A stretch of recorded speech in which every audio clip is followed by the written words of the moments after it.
देखो बच्चों, पिछली क्लास में मैंने आप लोगों को कुछ टॉपिक पढ़ा दिए थे। और वो ये सेव करना है क्या?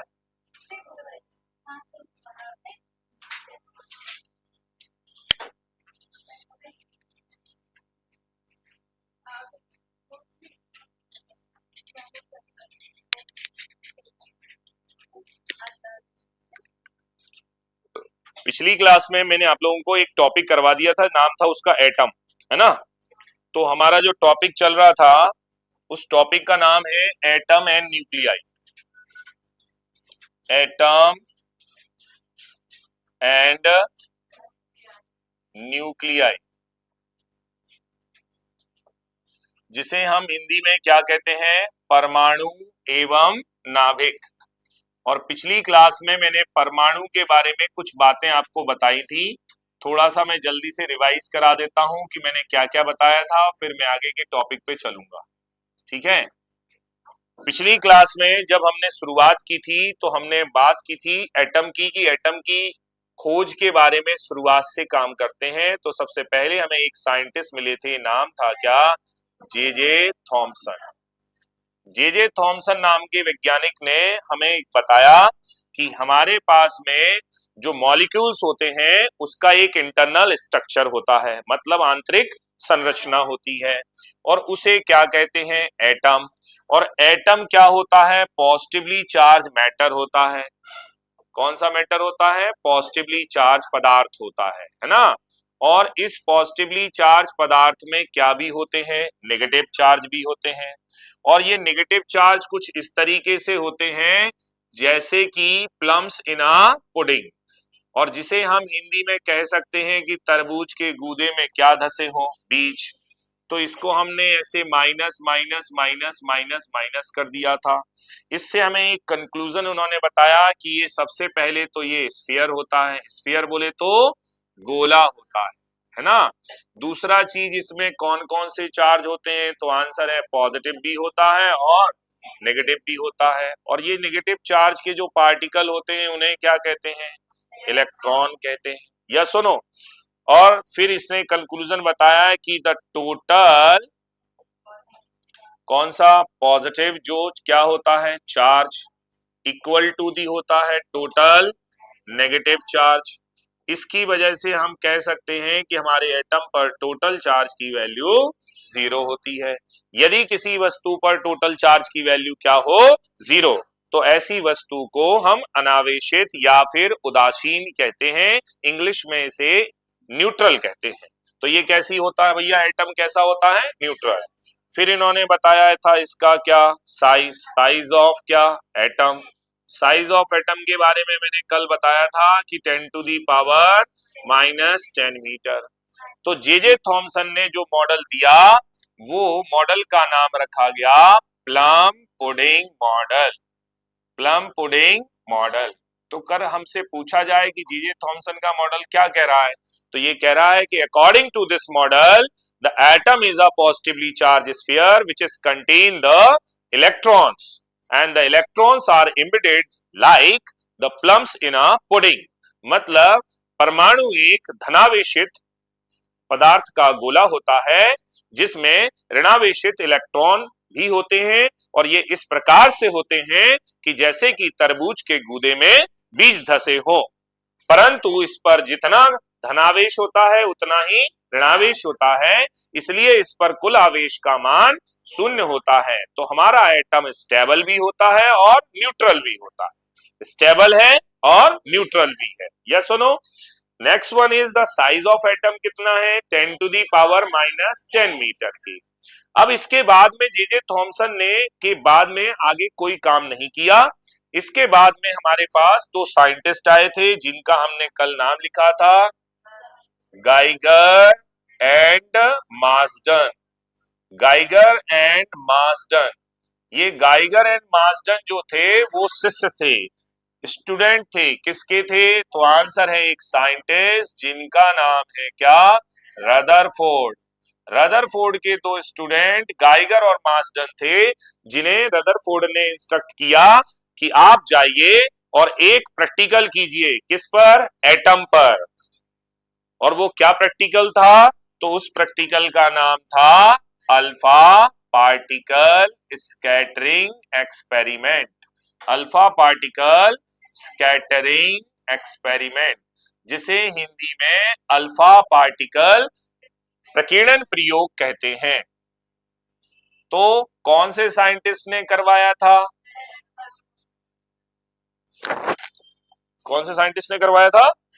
रदरफोर्ड ने। क्या करवाया था? Alpha particle scattering experiment. लेकिन किया किसने था? गाइगर ने और मास्टर ने। मैंने कल इसमें आपको डायग्राम बना के भी बताया था कि ऐसा कुछ डायग्राम बनता है। यहां पर एक लेड कैविटी ले लेते हैं। क्या ले लेते हैं? Lead cavity. ऐसे लेड कैविटी थी, है ना? और इस लेड कैविटी के अंदर में हम क्या रख देते हैं? एक ऐसे पदार्थ को जो कि स्वतः ही विघटित होता रहता हो। तो यहां पर हमने एक ऐसे पदार्थ को रख दिया जो खुद ही विघटित होता रहता है। कल मैंने आपको बताया था कि ऐसा पदार्थ जो अपने आप ही घटता रहता है, विघटित होता रहता है, डिके होता रहता है। क्यों? क्योंकि इससे 1, 2 और 3 पार्टिकल निकलते हैं, अल्फा, बीटा और गामा। और ऐसे पदार्थ को रेडियो एक्टिव कहते हैं। क्या बोलते हैं? और यहां पर जो रेडियो एक्टिव पदार्थ इन्होंने लिया उसका नाम रेडॉन था। क्या नाम था? रेडॉन। अब रेडॉन से क्या निकलेंगे बेटा? 3 पार्टिकल। नाम क्या? अल्फा, बीटा और गामा। लेकिन हमें कौन से पार्टिकल की जरूरत है? केवल अल्फा की। इस अल्फा पार्टिकल को अकेला लेने के लिए यहां पर एक क्या लगा दी? डिवाइस। इस डिवाइस को कहते हैं कोलियोमीटर, कोलियोमीटर, कोलियोमीटर।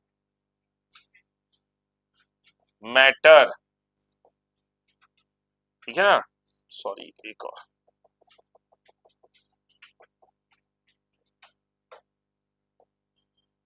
और यहां पर एक लगा दी क्या इन्होंने? सामने फॉइल। किसकी फॉइल थी ये? गोल्ड की।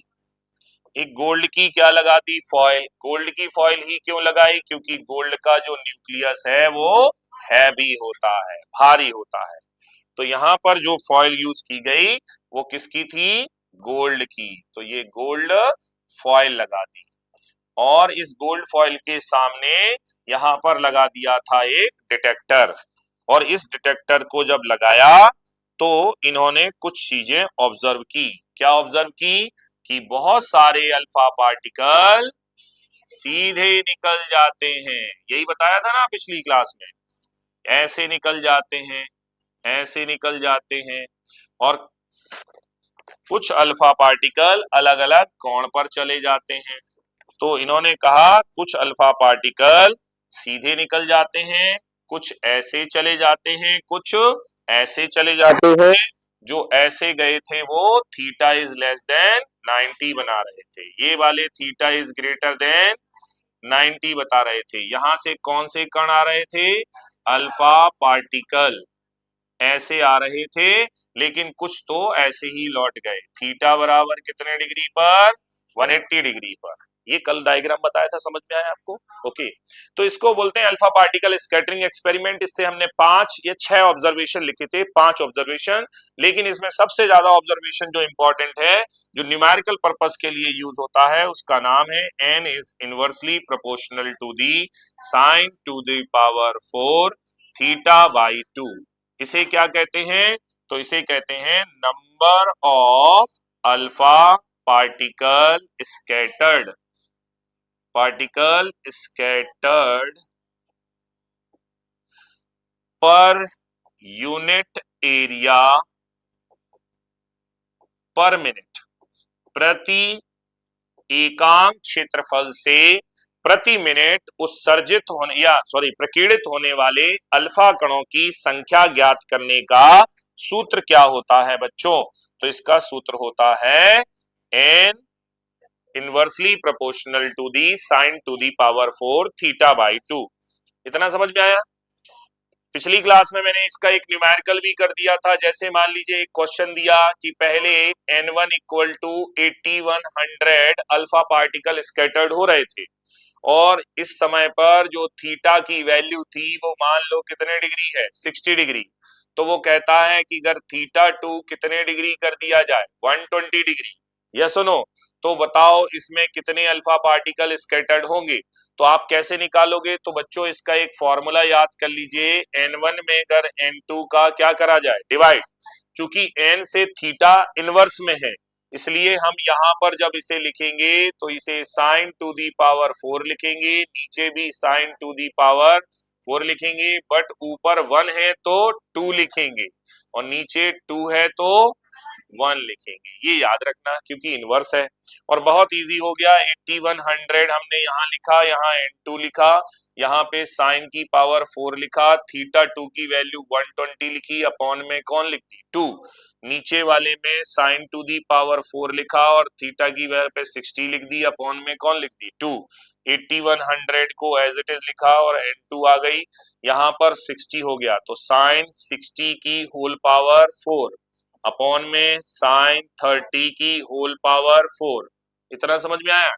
अब अगर हम बात करेंगे 8100 अपॉन में कौन, n2, तो यहाँ पर आएगा √3/2 की whole power 4 and divided by 1/2 की होल पावर 4, यहाँ से 2 से 2 ऊपर बचा √3 की पावर केवल क्या 4, और यहाँ पर क्या 8100 अपॉन n2, तो बताओ n2 बराबर कितना बचा, 8100 अपॉन √3 की पावर 4 का मतलब 9, √3 3, √3 3 3 जा 9, 81, आंसर इज 900।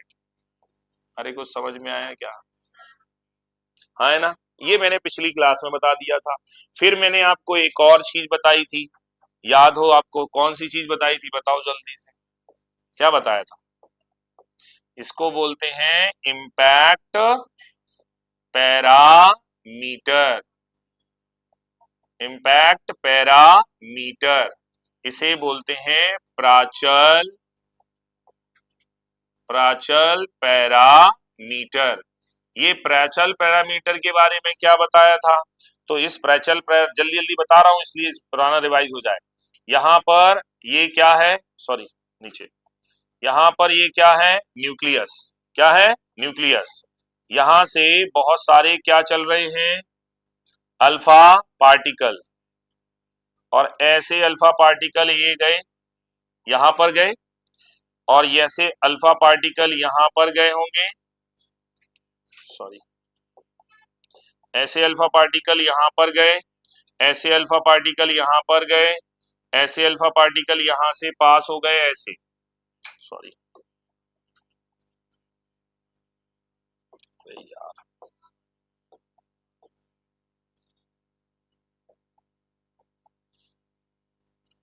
ये अल्फा पार्टिकल ऐसे गए और ये अल्फा पार्टिकल ऐसे चले गए, तो इसी को आगे की तरफ बढ़ा देंगे तो ये ऐसे डॉटेड डॉटेड पास हो जाएगा।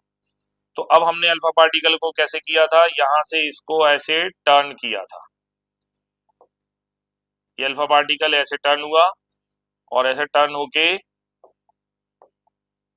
यू निकल गया, है ना, ये अल्फा पार्टिकल ऐसे निकल गया, ये अल्फा पार्टिकल ऐसे निकल गया, और जब ऐसे निकला तो यहां से कुछ क्या बनाया था उसने, एंगल। अब हमने कहा था कि जो ये वाला अल्फा पार्टिकल है ये ऐसे आता है और ऐसे ही वापस लौट जाता है, और यहां से यहां तक की जो डिस्टेंस होती है उसे हम बी कहते हैं, और इसको क्या कहा जाता है, जहां से ये टर्न कर रहा है, वेलोसिटी वेक्टर, क्या बोलते हैं, वेलोसिटी वेक्टर, और यहाँ पर इसका क्या है, सेंटर ऑफ न्यूक्लियस, तो सेंटर ऑफ न्यूक्लियस से लेकर वेलोसिटी वेक्टर तक की जो डिस्टेंस होती है उसे हम बी कहते हैं, और बी को इम्पैक्ट पैरामीटर कहते हैं। और बच्चों इसकी मैंने पिछली क्लास में फॉर्मूला भी बताया था, इसका फॉर्मूला होता है बी बराबर कॉट थीटा बाई 2, तो आपको इतना याद रखना है, इम्पैक्ट पैरामीटर या प्राचल पैरामीटर को बी बराबर कॉट थीटा बाई 2 कहते हैं।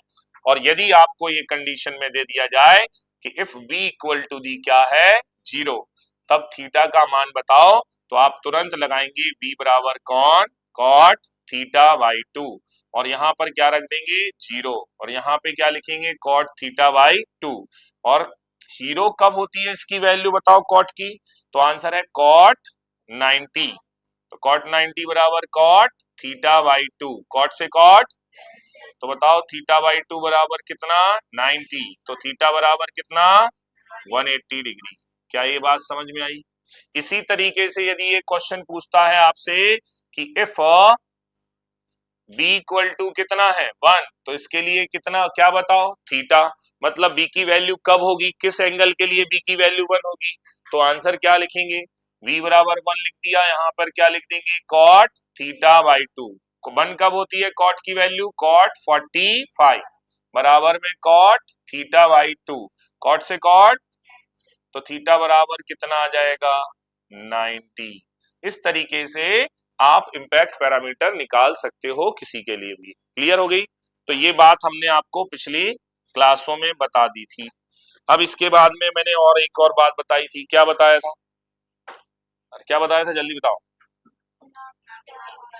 हाँ, नाभिक की जो संरचना थी उसको कैसे पता लगाया गया, तो आंसर है यहाँ पर, ये हमारा क्या है परमाणु, और इस परमाणु के अंदर में क्या है बेटा नाभिक, ऐसे नाभिक है, और यहां से कौन आता है बेटा अल्फा पार्टिकल, ऐसे आता है, और यहीं से आकर कैसा हो जाता है वापस लौट जाता है, मतलब ऐसे आता है और ऐसा वापस लौट जाता है। तो ये कौन सा पार्टिकल आ रहा था अल्फा पार्टिकल, अल्फा पार्टिकल जब ऐसे आया तो यहाँ पर टोटल चार्ज कैसा था पॉजिटिव, और अल्फा पार्टिकल भी कौन सा चार्ज होता है पॉजिटिव, तो पॉजिटिव पे पॉजिटिव ने कौन सा बल लगाया प्रतिकर्षण बल, तो ये क्या है हमारे पास में, इसे बोलते हैं परमाणु, और ये अंदर क्या है नाभिक, और नाभिक के पर कौन गिरा जैसे ही अल्फा पार्टिकल, तो जैसे ही आया था ऐसे आया था और ऐसे ही वापस लौट गया। तो मैंने इसके लिए आपको ऐसा बनाया था कि यहां से लेकर सेंटर तक की जो क्या होती है डिस्टेंस, सेंटर तक की क्या है डिस्टेंस, ये डिस्टेंस को किस नाम से जाना गया आर नॉट, और जब आर नॉट की वैल्यू कैलकुलेट की गई तो आई 10 टू दी पावर -15 मीटर, और इसी को कहते हैं size of nucleus, size of nucleus, या फिर ऐसा लिख लो नाभिक का आकार, इसे क्या लिख देंगे नाभिक का आकार, नाभिक का आकार। तो बच्चों नाभिक का आकार भी बताया था कितना होता है 10 टू दी पावर -15 मीटर, और इसे क्या कहते हैं डिस्टेंस ऑफ क्लोसेट्स अप्रोच, निकटतम पहुंच दूरी। यस सुनो, अब रदरफोर्ड के मॉडल की दो कमियां थी, मैंने आपको शायद लिखवाई थी, कौन कौन सी कमियां थी, पहला तो रदरफोर्ड के परमाणु मॉडल की एक कमी थी कि इन्होंने stability of orbit, stability of atom नहीं बता पाई, क्यों, क्योंकि रदरफोर्ड कहते थे कि ये हमारे पास में, यदि ये हमारे पास में क्या है एटम है और इसके अंदर में ये क्या है नाभिक है, तो इस नाभिक के चारों तरफ इलेक्ट्रॉन ऐसे घूमते हैं, है ना, और ये इलेक्ट्रॉन ऐसे जब घूमते हैं तो ये वृत्तीय गति करते हैं, ये पॉजिटिव पॉजिटिव पॉजिटिव है ना, तो ये कौन है इलेक्ट्रॉन, ये कौन घूम रहे हैं इलेक्ट्रॉन, ठीक है, और ये है नाभिक न्यूक्लियस, नाभिक के चारों तरफ जब इलेक्ट्रॉन घूमते हैं तो ये वृत्तीय गति करते हैं, और सर्कुलर मोशन यदि कोई कर रहा है, सर्कुलर मोशन जिसे हिंदी में क्या कहते हैं वृत्तीय गति, यदि कोई वृत्तीय गति कर रहा है तो ये तभी वृत्तीय गति कर सकता है जब इसके पास एक फोर्स हो, नाम है सेंट्रीपिटल फोर्स,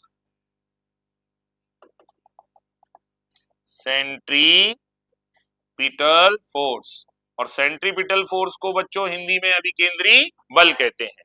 तो इनसे पूछा गया कि अभिकेंद्री बल कहां से आता है, तो इन्होंने कहा इन दोनों के बीच में एक फोर्स लगता है, नाम है उसका इलेक्ट्रोस्टैटिक फोर्स, स्थिर वैद्युत बल, और इलेक्ट्रोस्टैटिक फोर्स की वजह से ही उन्हें क्या मिलता है सेंट्रीपिटल फोर्स।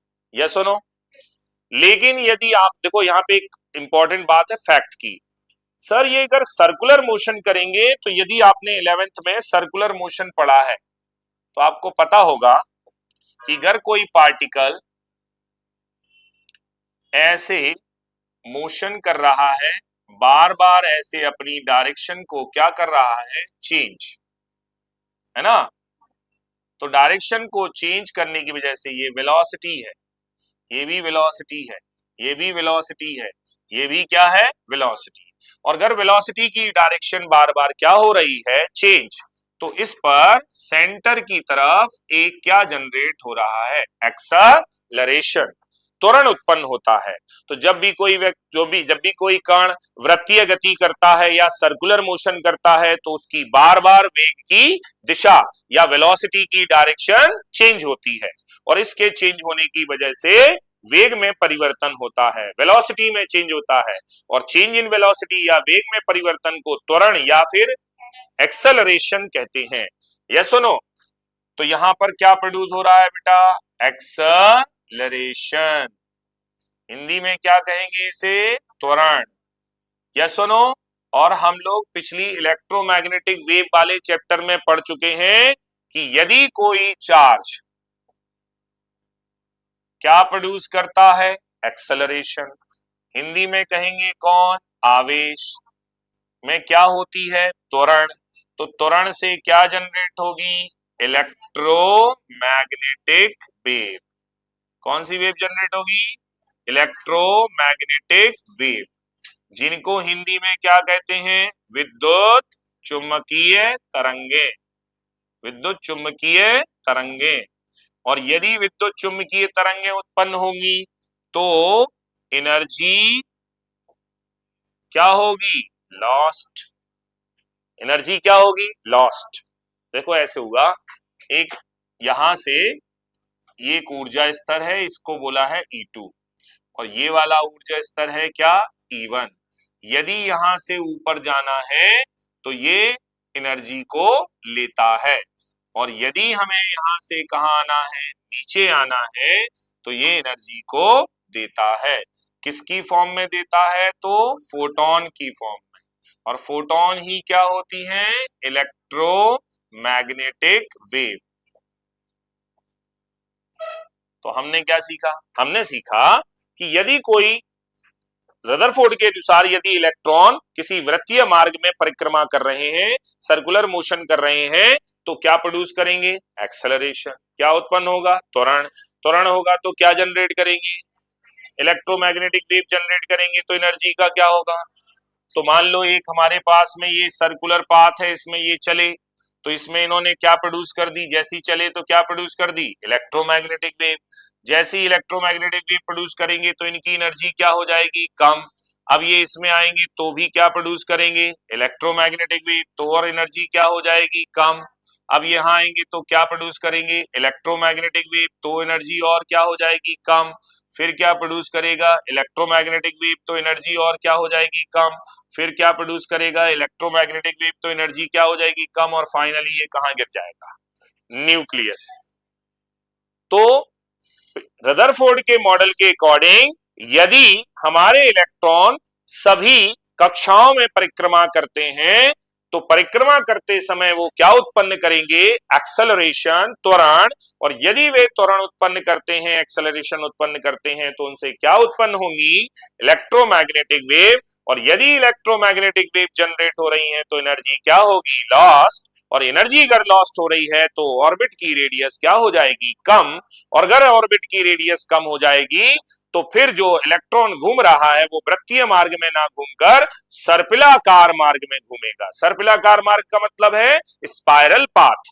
तो ये स्पाइरल पाथ में घूमेगा, धीरे धीरे रेडियस कम करता जाएगा और फाइनली कहां गिर जाएगा, न्यूक्लियस में। ऐसी बिल्कुल 11th में क्वेश्चन था कि भैया सूर्य के चारों तरफ पृथ्वी परिक्रमा करती है, परिक्रमा करने के लिए कौन सा फोर्स चाहिए, सेंट्रीपिटल फोर्स, है ना। कहां से मिलता है पृथ्वी को, तो फिर पता लगाया कि पृथ्वी और सूर्य के बीच में गुरुत्वाकर्षण बल या ग्रेविटेशन फोर्स मिलता है, जिसकी वजह से उसे क्या मिल जाता है, सेंट्रीपिटल फोर्स। इस सेंट्रीपिटल फोर्स की वजह से ही वो घूमती है। तो लोगों ने क्वेश्चन पूछा कि अगर घूमती है तो कहां क्यों नहीं गिर जाती, सन में क्यों नहीं गिर जाती, सूर्य में गिर जाना चाहिए। तो ऐसे ही इनसे पूछा गया कि अगर यदि आपकी ये चल रहे हैं तो ये क्या प्रोड्यूस करेंगे, एक्सेलरेशन, और एक्सेलरेशन होगा तो क्या होगी, इलेक्ट्रोमैग्नेटिक वेव, और इलेक्ट्रोमैग्नेटिक वेव जनरेट होने से एनर्जी कम हो जाती है, और कम हो जाती है तो पथ की रेडियस भी क्या हो जाएगी, कम, और अगर रेडियस कम हो जाएगी तो वो फाइनली कहाँ गिर जाएगा।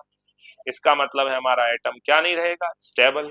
किसके अकॉर्डिंग, रदरफोर्ड के अकॉर्डिंग। लेकिन हमारा एटम तो कैसा होता है, स्टेबल, स्थायी होता है। उसके स्थायित्व की व्याख्या नहीं कर पाए, कौन नहीं कर पाए, रदरफोर्ड। समझ में आया। फिर मैंने आपको बताया था कि जो हाइड्रोजन एटम होता है,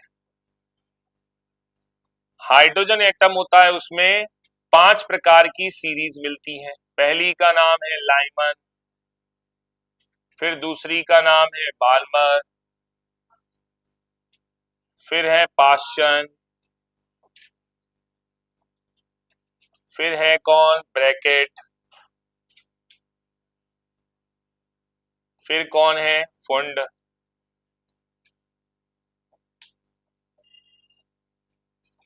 ऐसी हमारी 5 सीरीज मिलती हैं हाइड्रोजन एटम में। यदि उसका स्पेक्ट्रम बनाया जाए तो मैंने पिछली क्लास में आपको स्पेक्ट्रम से फैमिलियर कराया था कि किसी भी वस्तु में जो स्पेक्ट्रम पाए जाते हैं वो 2 प्रकार के होते हैं। कौन कौन से, पहला होता है इमिशन, दूसरा होता है एब्जॉर्प्शन। पहला होता है उत्सर्जन, दूसरा होता है अवशोषण। और इमिशन और एब्जॉर्प्शन स्पेक्ट्रम 3 टाइप के होते हैं। पहला होता है कंटीन्यूअस, दूसरा होता है बैंड, तीसरा होता है लाइन। क्लियर है। पहले को बोलते हैं सतत, दूसरे को बैंड, और तीसरे को रेखिल बोलते हैं। क्लियर। यदि कोई वस्तु अपनी पदार्थ अवस्था में है तो वह हमेशा हमें सतत स्पेक्ट्रम प्रदान करेगी, कंटीन्यूअस। यदि वो अपनी मॉलिक्यूलर स्टेट में है, आणविक अवस्था में है, तो वो हमें बैंड स्पेक्ट्रम प्रदान करेगी। इसलिए मॉलिक्यूलर स्पेक्ट्रम को मॉलिक्यूलर स्पेक्ट्रम क्यों कहा जाता है, क्योंकि बैंड स्पेक्ट्रम को मॉलिक्यूलर स्पेक्ट्रम कहने के पीछे कारण है क्योंकि वो मॉलिक्यूलर स्टेट में मिलता है। फिर आता है यदि कोई अपनी कौन सी अवस्था में है, परमाणविक अवस्था में है, तो वो रेखिल स्पेक्ट्रम प्रदान करेगा। इसका मतलब है हाइड्रोजन का अगर हम बनाएंगे स्पेक्ट्रम तो हमें यहाँ पे स्पेक्ट्रल ऐसी क्या मिलेंगी, सीरीज। और ये किस फॉर्म में मिलेंगी, लाइन की फॉर्म में। जो वो कौन सा स्पेक्ट्रम हो गया, लाइन स्पेक्ट्रम। रदरफोर्ड से पूछा गया कि आपके पास जो एटम है उसमें क्या लाइन स्पेक्ट्रम मिल रहा है, तो इन्होंने कहा कि नहीं, लाइन स्पेक्ट्रम नहीं मिल रहा, कंटीन्यूअस मिल रहा है। क्या मिल रहा है, सतत। क्यों मिल रहा है, क्योंकि जब ये घूम रहा है तो इसने यहाँ पर न्यू1 फ्रीक्वेंसी की वेव निकाली, इसने यहाँ पर न्यू2 की निकाली, इसने यहाँ पर न्यू3 की निकाली, इसने यहाँ पर न्यू4 की निकाली, और यहाँ पे न्यू5 की। और जब यदि स्पेक्ट्रम बनाया गया तो यहाँ पर ऐसे यहां तक बन गई न्यू1, यहां तक बन गई न्यू2, यहां तक बन गई न्यू3, यहां पर न्यू4, यहां पर न्यू5, और स्पेक्ट्रम पूरा क्या बन गया, कंटीन्यूअस। इसका मतलब है रदरफोर्ड की परिकल्पना के अनुसार जो स्पेक्ट्रम हमें परमाणु में मिलना चाहिए वो कंटीन्यूअस होना चाहिए। जबकि जब एक्सपेरिमेंट किया गया तो परमाणुक अवस्था में मिलने वाला स्पेक्ट्रम कंटीन्यूअस नहीं था, कौन सा था, रेखिल था, जिसकी व्याख्या किसने नहीं कर पाई, रदरफोर्ड।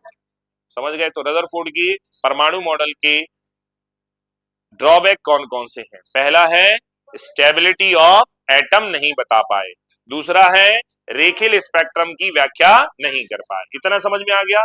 आज हम लोग बोर का मॉडल पढ़ने वाले हैं, ये पिछली क्लास का था। ठीक है, चलो हेडिंग डालो सब लोग। समझ आना क्या, चलिए।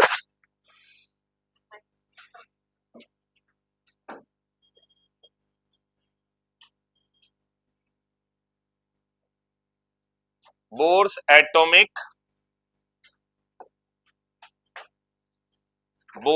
Atomic model.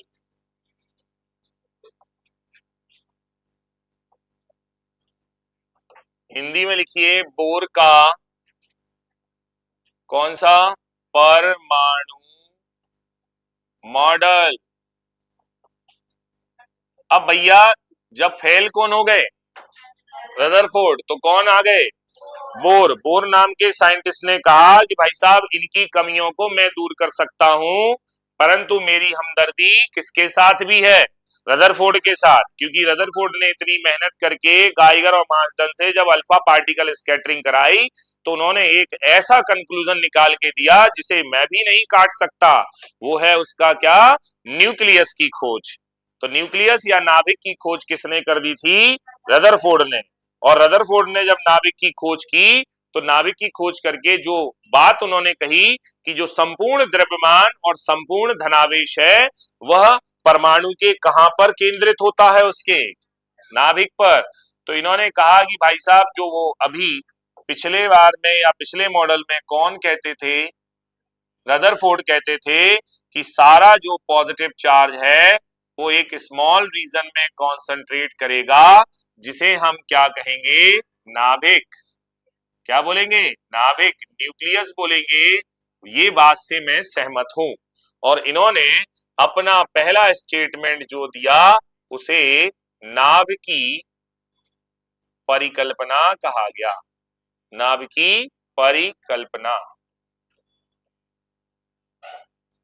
नाभिकी परिकल्पना के according the entire mass and the positive charge concentrated at small region and this is called the nucleus. इस बात से रदरफोर्ड भी कह चुके थे, तो ये रदरफोर्ड की बात से क्या हो गए? सहमत। दूसरी बात आई, जब दूसरी आई तो इन्होंने एक नई बात बताई, वो है क्या? स्थायी कक्षा, जिसको बोलते हैं स्टेशनरी ऑर्बिट। इन्होंने कहा कि यदि हमारे पास में ये न्यूक्लियस है तो इस न्यूक्लियस के चारों तरफ बहुत सारे क्या होते हैं? ऑर्बिट्स। और इलेक्ट्रॉन अलग अलग ऑर्बिट में घूमता है और जिस ऑर्बिट में इलेक्ट्रॉन घूमता है उसमें कोई भी क्या नहीं करता? क्या नहीं निकालता है? Electromagnetic wave. Magnetic wave. इसका मतलब है इसमें कोई भी इमिशन ऑफ इलेक्ट्रोमैग्नेटिक वेव नहीं होता है। मतलब इलेक्ट्रोमैग्नेटिक वेव को क्या बोलते हैं? विद्युत चुम्बकीय तरंगे। और विद्युत चुम्बकीय तरंगों का कोई उत्सर्जन नहीं करता। ये घूमता है तो कोई इलेक्ट्रोमैग्नेटिक वेव नहीं निकालता। और जिन ऑर्बिटों में वो कोई इलेक्ट्रोमैग्नेटिक वेव का उत्सर्जन नहीं करता है उन ऑर्बिटों को स्टेशनरी ऑर्बिट या फिर स्थायी कक्षाएं कहते हैं। थोड़ा सा लिखो 2 मिनट जल्दी से। बोर का atomic model. This atomic model is based on the following assumptions.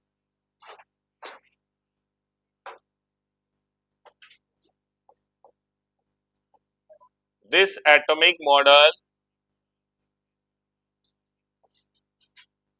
is based on following assumptions. यह परमाणु मॉडल निम्न परिकल्पनाओं पर आधारित है। This atomic model is based on following assumptions.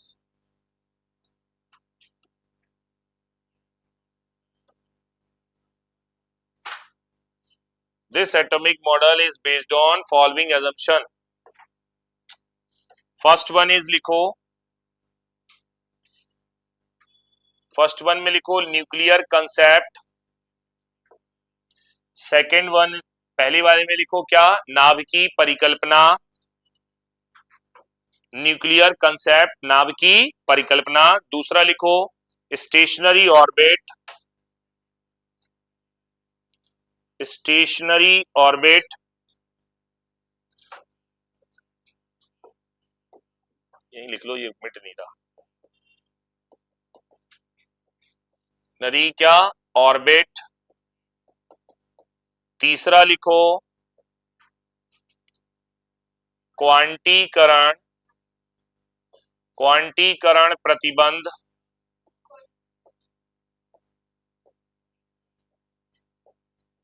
इसको बोलते हैं क्वांटाइजेशन कंडीशन।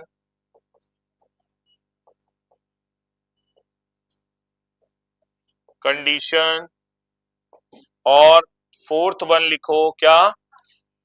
आवृत्ति प्रतिबंध। आवृत्ति प्रतिबंध। और इसे बोलते हैं फ्रीक्वेंसी कंडीशन। Frequency condition. तो कितने भैया, कितने कंसेप्ट थे इनके? 4। अब एक एक को एक एक करके मैं जल्दी से जल्दी समझा रहा हूं। आप कहोगे तो मैं इनको लिखवा भी दूंगा। पहला जो है, पहले वाले में कौन बता सकता है कि मैंने क्या बताया, क्या थी नाभिकीय परिकल्पना? तो इस डायग्राम को देखकर ये बता रहा है कि जो इलेक्ट्रॉन है, ये इलेक्ट्रॉन है वो यहां कहीं होंगे, है ना, और सारा पॉजिटिव चार्ज कहां होगा? बीच में होगा, जिसे ही हम क्या कहेंगे? नाभिक कहेंगे। क्लियर है?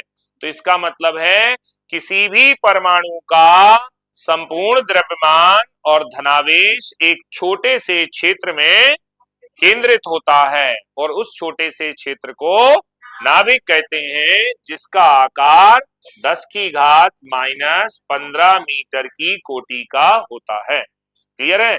The entire positive charge and whole mass of the atom is concentrated in a small region, and this small region name is called the nucleus, and the size of nucleus is 10 to the power -15 metre. तो यदि आपसे ये पूछ लिया जाए कि bore ने किस किस परिकल्पना के अंतर्गत बताया कि नाभिक का आकार कितना होता है, तो उसका नाम है क्या? न्यूक्लियर कंसेप्ट या नाभिकीय परिकल्पना। अब बताया कौन सा? स्थायी कक्षाएं क्या होती है, इंग्लिश में सुना रहा हूं फिर हिंदी में सुना रहा हूं।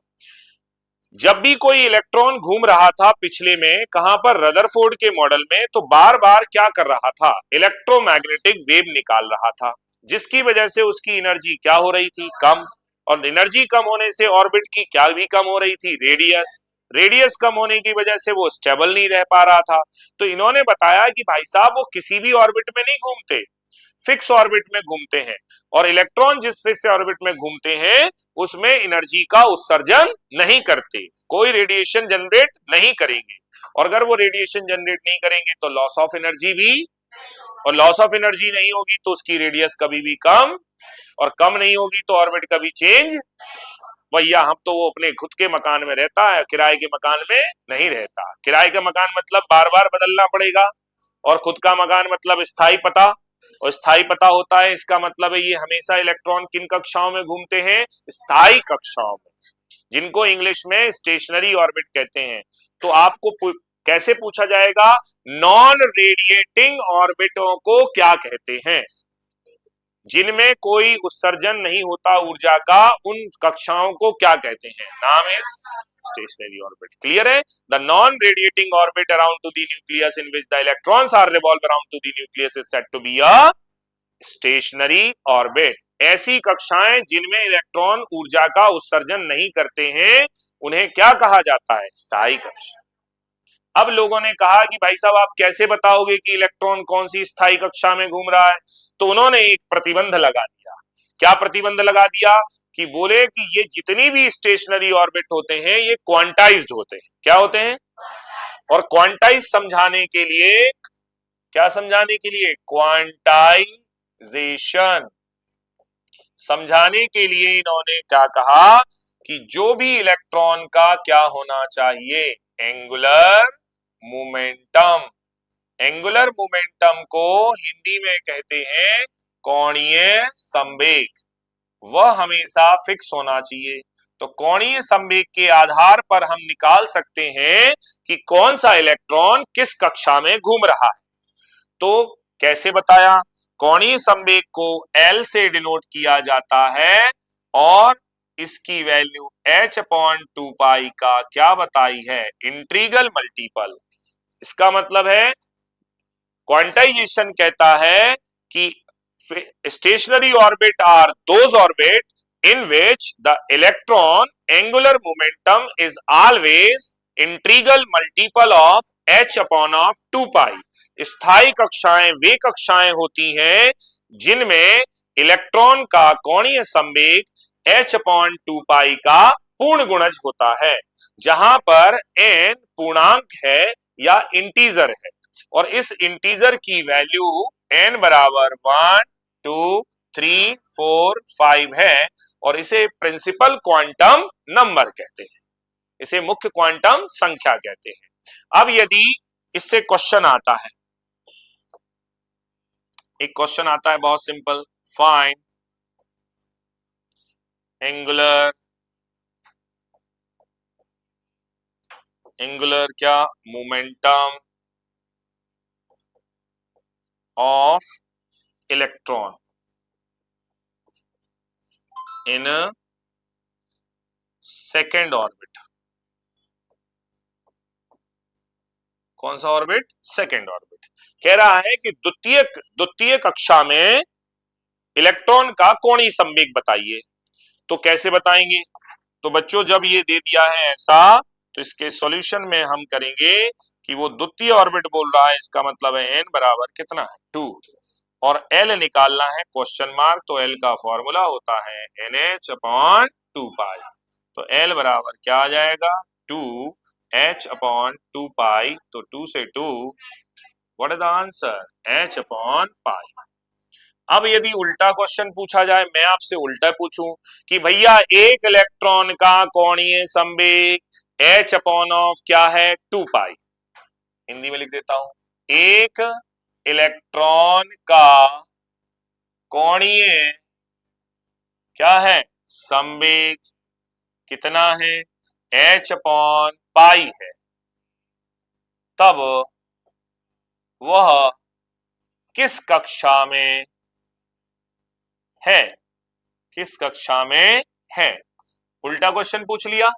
वो कह रहा है कि H/पाई है, तो बताओ वो किस कक्षा में है। तो देखो इससे कक्षा निर्धारित हो जाएगी। कैसे निर्धारित करेंगे? तो आंसर है यहां पर सॉल्यूशन ले लेते हैं, और L की वैल्यू कितनी दी है? H/पाई, और N बराबर क्या है? Question mark. क्योंकि N बताएगा कि उसकी कक्षा कौन सी है। पहली कक्षा तो N बराबर 1, दूसरी कक्षा तो N बराबर, तीसरी कक्षा तो N बराबर 3। जितनी नंबर की कक्षा है उसे N से डिनोट करेंगे। तो L बराबर क्या फॉर्मूला होता है बेटा? NH/2 पाई। या सुनो, L की वैल्यू कितनी दी? H/पाई। या सुनो, ये यहाँ पे NH/ में क्या है 2 पाई, H से H कैंसिल, पाई से पाई, तो N बराबर व्हाट 2। अरे पता चल गया।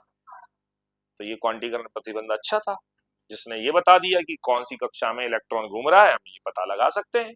कैसे पता लगा सकते हैं? तो आंसर है क्वांटीकरण प्रतिबंध कहता है कि इलेक्ट्रॉन का कोणीय संवेग हमेशा H/2 पाई का पूर्ण गुणज होता है, और उसे हम इस प्रकार से निकाल देते हैं। यहां पर एक और वर्ड आता है, उसको भी समझते हैं। उत्तेजित,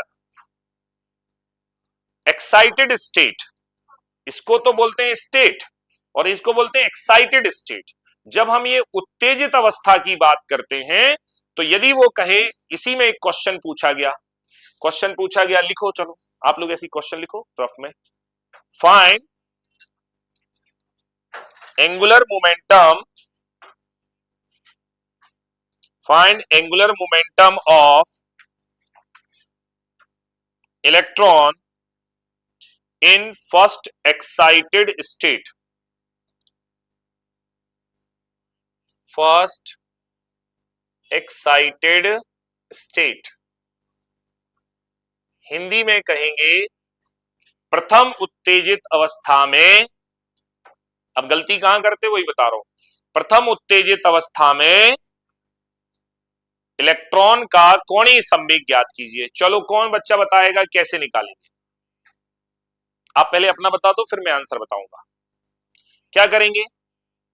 क्या पूछ रहा है? फर्स्ट एक्साइटेड स्टेट या फिर प्रथम उत्तेजित अवस्था में क्या बताओ? कोणीय संवेग या एंगुलर मोमेंटम। तो आपके दिमाग में तुरंत आ जाएगा कि निकालना क्या है, L बराबर NH/2 पाई। इसे निकालने के लिए क्या पता होना चाहिए? N। बताओ N कितना है? 1। कितना है? सब लोग बोलो कितना है? गलत है। हाँ, यही तो पहचानना था। तो आप जब ऑर्बिट बोला जाए तो एक अलग बात होती है, और एक्साइटिंग स्टेट बोला जाए तो अलग बात होती है। फर्स्ट एक्साइटिंग स्टेट मतलब सेकेंड ऑर्बिट। ग्राउंड स्टेट में तो सभी पड़े रहते हैं, है ना? तो याद रखना है कैसे निकालते हैं एक्साइटेड स्टेट से N। तो N बराबर कैसे निकालेंगे? N बराबर क्या होता है? एक्साइटेड स्टेट क्या होती है? एक्साइटेड स्टेट जितनी है वो कैसे निकलती है? N-1, मतलब N-1। तो ऐसे लिख लो, कहीं पे लिख लो बेटा, एक्साइटेड स्टेट बराबर एक्साइटेड स्टेट बराबर होता है N-1। अब यदि वो कौन सी एक्साइटेड स्टेट बोल रहा है? फर्स्ट, तो फर्स्ट मतलब यानी कि 1 निकलनी है, तो 1 कब आएगी, जब 2 में से 1 को माइनस करो, है ना। तो फर्स्ट एक्साइटेड स्टेट किसे कहते हैं, 2n को, n की वैल्यू कितनी होगी 2, तो फर्स्ट एक्साइटेड, इधर लिख रहा हूं, हमने लिखा कौन सी, फर्स्ट एक्साइटेड स्टेट। कैसे निकालेंगे, तो आंसर है n बराबर कितना 2। फिर कौन सी, सेकेंड एक्साइटेड स्टेट, n बराबर 3। थर्ड एक्साइटेड स्टेट कैसे निकालेंगे, n बराबर 4। कर क्या रहा हूं मैं, जितनी एक्साइटेड स्टेट है उसमें एक प्लस करता जा रहा हूं तो n की वैल्यू आ जाती है। तो एक्साइटेड स्टेट बराबर कैसे निकालेंगे, एक्साइटेड स्टेट बराबर n प्लस 1, या फिर उसमें से उल्टा कर दो तो आ जाएगा आंसर। तो अभी हमारे पास क्वेश्चन क्या था बच्चों, कौन सी एक्साइटेड स्टेट में निकालनी थी, फर्स्ट एक्साइटेड स्टेट मतलब n बराबर क्या 2, ये गलती मत कर दीजिएगा, सड़ा सा क्वेश्चन है। अब जैसे 2 आएगा तो हमें क्या निकालना है बेटा, l का फॉर्मूला NH अपॉन 2 पाई, L बराबर n की जगह 2H अपॉन 2 पाई, 2 से 2, answer is H upon pi. समझ में आया, चलो एक क्वेश्चन करके बताओ, find out angular momentum in fifth excited state. पांचवी उत्तेजित अवस्था में इलेक्ट्रॉन का कोणीय संवेग ज्ञात कीजिए। Find out angular momentum in fifth excited state है 2h अपॉन 3h अपॉन 2 पाई, सॉरी 3h अपॉन पाई। कैसे आया, जब मैंने बोला फिफ्थ एक्साइटेड स्टेट तो आपको n की वैल्यू एक बढ़ाकर लेनी है, समझ गए, और जब ऑर्बिट बोलूं तो n की वैल्यू वही लेनी है, एक्साइटेड स्टेट में मतलब एक बढ़ाकर, ठीक है। तो देखो ऐसा है, यदि मैं सॉरी यदि मैं ऐसा बनाऊं, देखो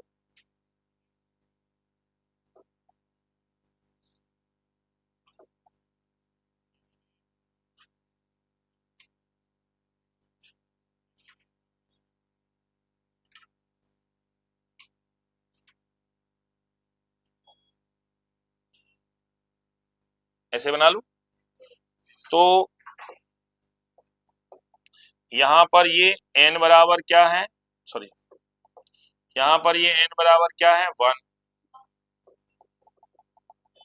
मतलब ये फर्स्ट है और ये सेकंड है और ये थर्ड है, ये फोर्थ है, ये फिफ्थ है, ये सिक्स्थ है और ये सेवेंथ है। तो ये तो ऑर्बिट्स है, मतलब ये किसकी वैल्यू दी है, जो सब दी है वो किसकी वैल्यू है, n की, किसकी है, और n की वैल्यू में अगर क्या आ जाएगा +1, ठीक है, तो उसे बोलते हैं एक्साइटिंग स्टेट। तो n बराबर अगर 2 होगा तो कौन सी excited state, first excited state, n बराबर 3 होगा तो सेकेंड एक्साइटेड स्टेट, n बराबर 3 होगा तो थर्ड अरे n बराबर 3 होगा तो फोर्थ एक्साइटेड स्टेट, n बराबर 2 होगा तो थर्ड एक्साइटेड स्टेट। समझ में आ गया, तो एक्साइटेड स्टेट और ऑर्बिट में डिफरेंस समझ में आया। तो n की वैल्यू वही लेने पर मिलता है ऑर्बिट, और अगर एक्साइटेड स्टेट लेना है तो n की वैल्यू को एक बढ़ा दो, समझ गए, मतलब जितनी एक्साइटेड स्टेट दी है उसमें एक बढ़ा दो। जैसे बताओ सेवेंथ एक्साइटेड स्टेट में n की वैल्यू क्या होगी, 8 होगी, या सुनो फोर्थ एक्साइटेड स्टेट में n की वैल्यू 5 होगी, थर्ड एक्साइटेड स्टेट में क्या कर रहे हैं, समझ में आ गया। देखिए तो ये कौन सा प्रतिबंध था बेटा, कौन सा था, क्वांटीकरण या फिर क्वांटाइजेशन। फॉर्मूला याद हो गया सबको, क्या फॉर्मूला होता है एंगुलर मोमेंटम का, L बराबर NH अपॉन 2 पाई, n को क्या कहते हैं, प्रिंसिपल क्वांटम नंबर, जो हमें क्या बताएगा, ऑर्बिट का, ऑर्बिट की संख्या। n बराबर 1 है तो फर्स्ट ऑर्बिट, n बराबर 2 है तो सेकंड ऑर्बिट, n बराबर 3 है तो थर्ड ऑर्बिट, n बराबर 4 है तो फोर्थ ऑर्बिट, बट n बराबर अगर 2 है तो फर्स्ट एक्साइटेड स्टेट, n बराबर 3 है तो सेकंड एक्साइटेड स्टेट, n बराबर 4 है तो थर्ड एक्साइटेड स्टेट। यस और नो, कुछ समझ में आया कि हलवा तो नहीं हो गया बीच में। अब आ जाते हैं आवर्ती प्रतिबंध। आवर्ती प्रतिबंध जिसको क्या बोलते हैं, ओहो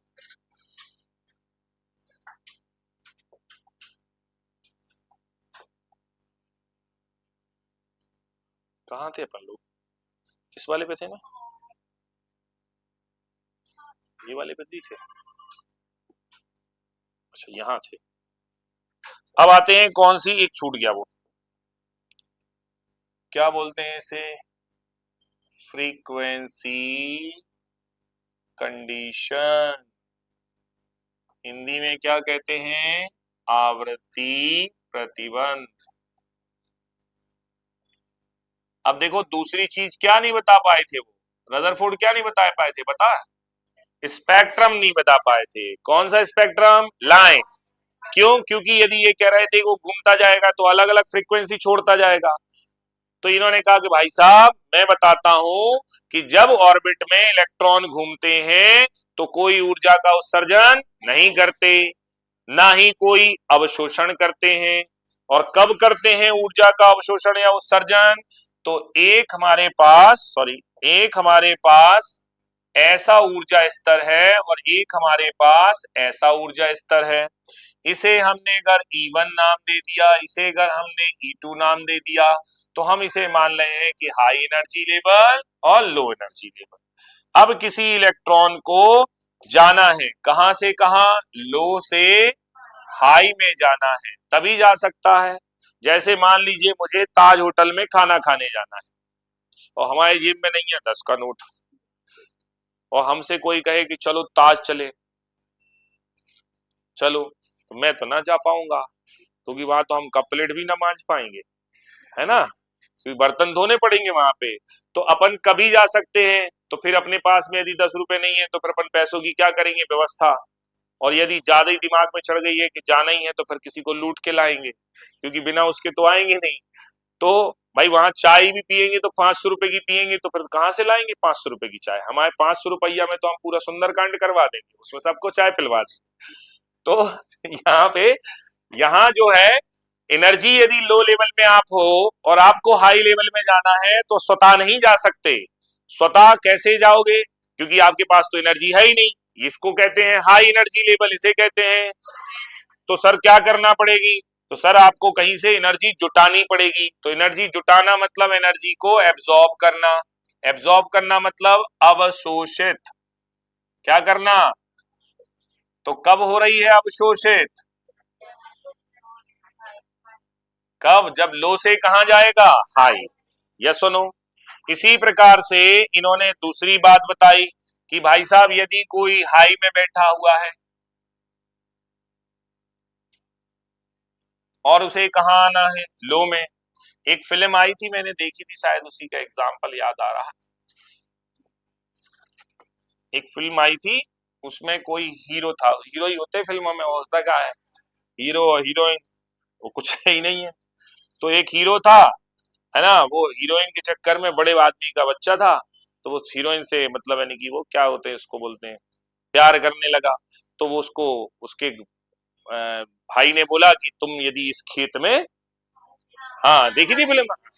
कौन सी फिल्म है? तुम लोग कितने इंटेलिजेंट है यार। अरे मेरे को तो नाम ही नहीं पता उसका। सुनो, पता नहीं मुझे नाम उसका कौन सी फिल्म है। तो उसमें भैया वो क्या करता है, वो खेत में काम करने लगता है। तो उसके भाई ने कहा कि भैया ये तुम जो जो एआई टेक्नोलॉजी अपनी घर पे छोड़ के आओ, क्योंकि तुम अभी हाई एनर्जी लेवल में हो, कहाँ आना है तुम्हें? तो उसने वैसे और कहा कि अस्तबल में रहो, है ना। यदि बुंदेलखंड में होते तो उनसे कहते कि ढोर बछेरू की सार में रहो, है ना। तो उसमें रहना है, इसका मतलब है कोई हाई एनर्जी लेवल में है और कहाँ आना चाहता है, तो क्या ऊर्जा के साथ आ सकता है? नहीं सर, ऊर्जा को त्यागनी पड़ेगी, है ना। जैसे हमारे जीवन में 4 आश्रम होते हैं, तो सबसे लास्ट में जब बुजुर्ग हो जाते हैं लोग तो वानप्रस्थ आश्रम है। उन्होंने कहा वानप्रस्थ आश्रम में क्या लेके जाना है? तो कही सर 2 गद्दे ले जाना है, 3 रजाई ले जाना है, ये सब लेके जाते नहीं। जब रामचंद्र जी वनवास गए तो उन्होंने सारा रास्ता त्याग दिया और कहा कि भैया हमें एक जोड़ी क्या दो, कपड़े। चूंकि धनुष बाण जरूरी है, क्योंकि जानवर वानवर मिल जाएंगे तो अपन को तीर कस, उनको पता था मारीच को मारना है ना। तो जब हम वानप्रस्थ में जा रहे हैं तो सारी चीज त्याग के जाओ, क्योंकि आप अब हायर एनर्जी लेवल से कहाँ जा रहे हो? लोअर। तो बेटा ये यहाँ से यहाँ जंप करेगा, जंप करेगा तो ये क्या अवशोषण करेगा कि और बाजार से सामान खरीद के ले आओ? तो टूर पे जा रहे हो क्या? है ना। अपन तो कहां जा रहे हैं, लोअर एनर्जी लेवल में, तो लोअर एनर्जी लेवल में ऐसे होगा। तो ये क्या करेगा, उत्सर्जन। अरे क्या करेगा, इसी को हिंदी में इंग्लिश में क्या बोलेंगे, इमिशन। तो बताओ कब इलेक्ट्रॉन इमिशन, कब इमिशन होगा, कब अवशोषण होगा, जब लोअर से कहा जाता है हायर में, तो क्या करेगा, अवशोषित। और जब हायर से कहा आएगा लोअर में, तो क्या करेगा, उत्सर्जित। यही बात किसने कह दी, बोर ने। बोर ने कहा भाई साहब एक ऑर्बिट में घूमते घूमते नहीं कर सकता भाई, यदि तुम कहो घर में ही ऐसी व्यवस्था बना ली उनकी, आज से मैं सारी चीजें त्यागता हूँ। फिर थोड़ी देर बाद में क्या, पनीर की सब्जी बनाई थी क्या, खिलाना, है ना। तो जैसे उपवास में रहते हैं ना, तो अपन लोग, अपन यहाँ खतरनाक उपवास होता है, आज मैं उपवास रहूंगा, मेरे घर में बहुत सारे लोग रखते हैं जैसे उपवास, तो आज मैं उपवास हूं, तो मैंने कहा ठीक है, तो फिर भैया आज सही रहा, आज का कम से कम खर्चा बचा, आज कम से कम तेल खर्च नहीं होगा, फिर नहीं होगा, ये नहीं होगा। फिर ऐसा करना, 2 किलो घी ले आना। तो मैंने कहा क्यों घी के, खिचड़ी बनेगी साबूदाने की। मैंने कितनी, एक आध प्लेट खाओ, नहीं एक थाली भर के। फिर एक फ्रूट ले आना, आम। फिर उसमें केले भी ले आना, ये भी ले आना। अरे भैया उपवास रख रहे हो कि आज एक्स्ट्रा खा रहे हो तो ऐसे ही जब उत्सर्ज, एक घर में बैठे बैठे इलेक्ट्रॉन, वो कह रहा है कि इलेक्ट्रॉन जब एक ही ऑर्बिट में घूमता है तो ना उत्सर्जन करेगा ना अवशोषण करेगा। हमें समझ में आ गया कि उत्सर्जन और अवशोषण तभी करेगा जब वो एक ऊर्जा स्तर से दूसरे ऊर्जा स्तर में जाएगा। क्लियर है। और यदि आपको ये निकालना है कि ये कितना अवशोषण किया है, ये कितना उत्सर्जन किया है, ये ऑब्वियसली क्या होगी, ऊर्जा। ये भी क्या होगी, ऊर्जा। इस ऊर्जा को कैसे निकाला जाएगा, तो E बराबर होगा E2 माइनस E1। इसे भी कैसे निकाला जाएगा, E2 माइनस E1, क्योंकि बड़ी ऊर्जा में से छोटी ऊर्जा को क्या करेंगे, माइनस।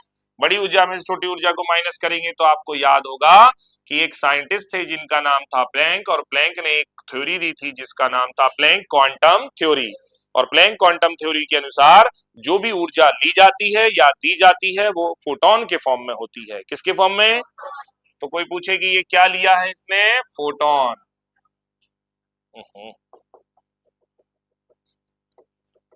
अरे अब जा नहीं रहा, ये अच्छा मौसी का मोड़ा है, जाता ही है। ले भैया चल, तुझे कालिक पोत देते हैं तेरे ऊपर। फोटोन, ये वाला भी कौन है, फोटोन। और फोटोन के पास में क्या होगी बेटा, ऊर्जा। कितनी होगी, इक्वल टू एच न्यू। तो अगर मैं यहाँ पर क्या रख दूं, एच न्यू, और यहाँ पर क्या लिख दूं, E2 माइनस E1, और यहाँ से क्या निकालूं, न्यू। तो क्या आ गया, E2 minus E1 upon H. इस प्रकार से आप क्या ज्ञात कर सकते हो, तो इसे कहते हैं फ्रीक्वेंसी।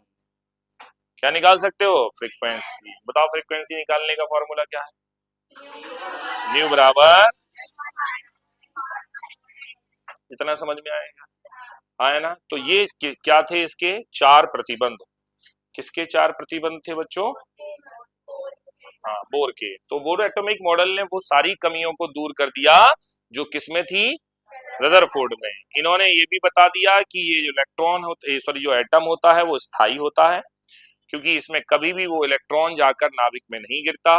दूसरी चीज इन्होंने बता दिया कि चूंकि जब ये गिरता है तो एक एक्साइटेड स्टेट से दूसरी, सॉरी एक स्टेट से जब दूसरी स्टेट में जाता है तो ऊर्जा का उत्सर्जन और अवशोषण करता है। अब इसी के आधार पर हम आगे पढ़ेंगे इसमें, फिर एक और छूट गया, फिर इसी के आधार पर पढ़ेंगे different spectral series in hydrogen atom, या spectral series in hydrogen atom. Hindi में लिख लो, चलो जल्दी से ये बना लेना मेरे साथ साथ में, तो याद रहेगा, इसको याद भी करवा दूं।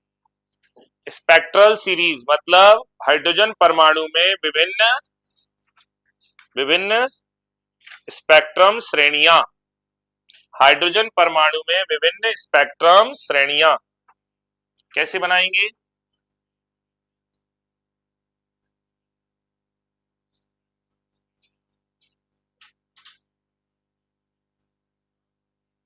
आप मत बनाइएगा अभी, जब मैं बना लूं तब बनाइएगा।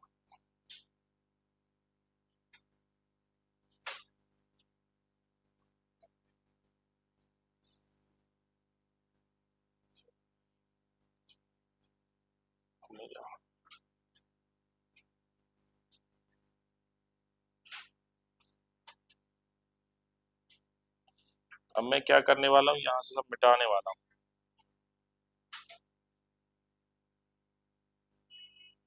ठीक है कि नहीं? हाँ यार, कभी कभी क्या है, गुस्सा हो जाता है ये। हाँ कह रहे मैं नहीं मिट रहा हूँ, जाओ क्या कर लोगे, है ना, मिटता नहीं है। इसका क्या खूब रगड़ के उपयोग होता ना।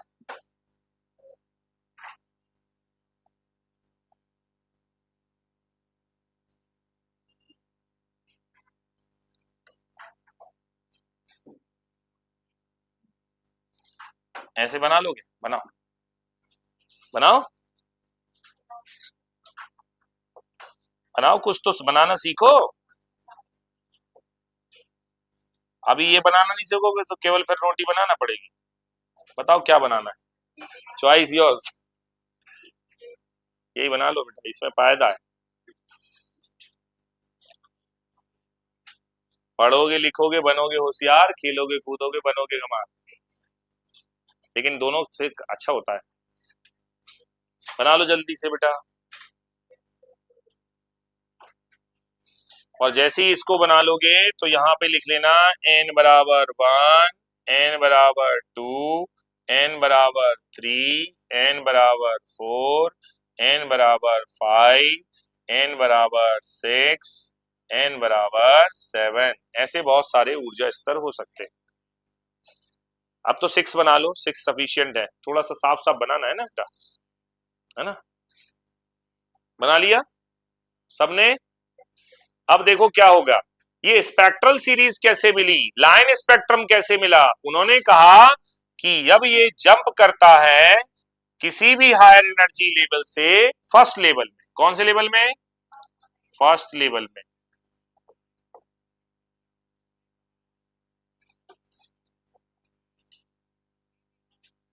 ऐसे ऐसे ऐसे फर्स्ट लेवल में ऐसे क्या करता है, जंप।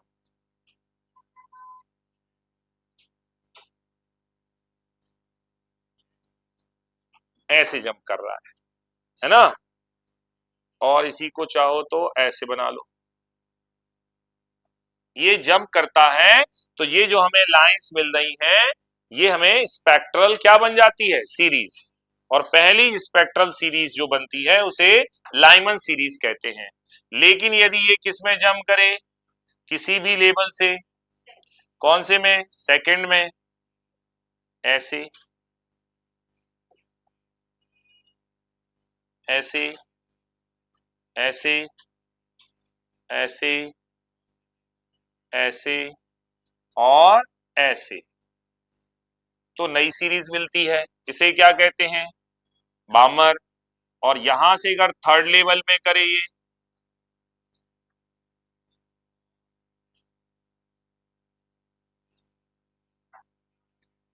तो नई सीरीज मिलती है, उसे क्या कहते हैं, पाश्चन। अगर ये फोर्थ लेवल में करे,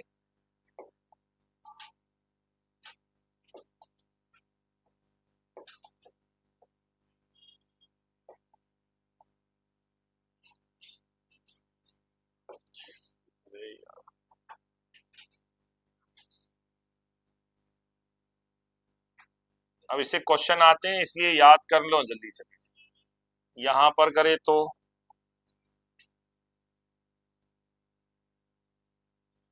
ऐसे,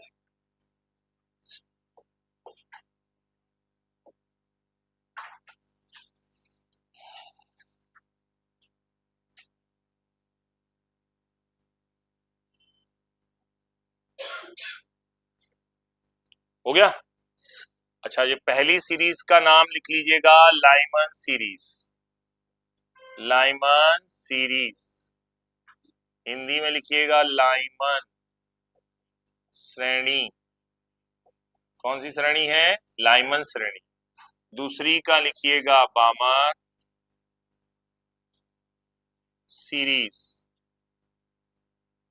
इसको बामर सीरीज कहते हैं श्रेणी। और इसके बाद में लिखिएगा पाश्चन सीरीज, इसको पाश्चन कहते हैं। और इसे लिखिएगा क्या? ब्रैकेट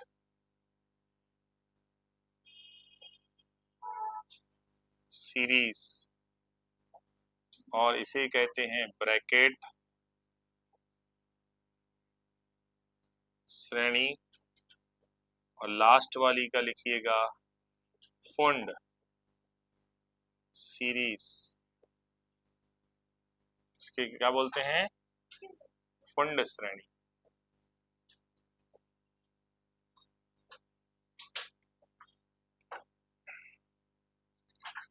लाइमन, बामर, पाश्चर, ब्रैकेट, फुंड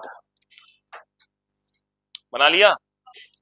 तो आपको एक क्वेश्चन पूछा जा सकता है कि when an electron is jumped from the higher energy level to the first level then which type of series obtain।